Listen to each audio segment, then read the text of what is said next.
Avant le coup d'envoi, l'heure est à la préparation. Drapeau, puis là à côté il y a un atelier affiches, pancartes, banderoles, chasubles. Une quinzaine d'enseignants marseillais s'activent.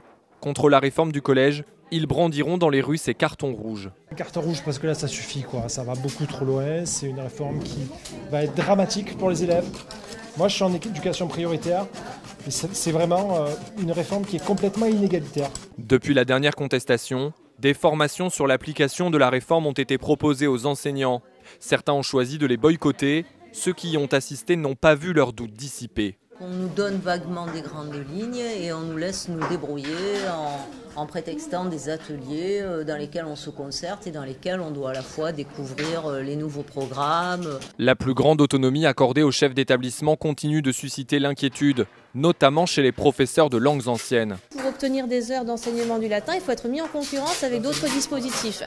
Et donc du coup, il faut arriver à tirer la couverture à soi et être capable de vendre son projet pour obtenir des heures que les autres n'auront pas. Questions nombreuses aussi autour des EPI, ces enseignements associant plusieurs matières différentes autour d'un projet commun. Les professeurs se demandent toujours sur quel créneau horaire ils pourront les préparer. S'ils ne sont pas entendus par le gouvernement, les opposants menacent de ne pas appliquer le texte à la rentrée prochaine.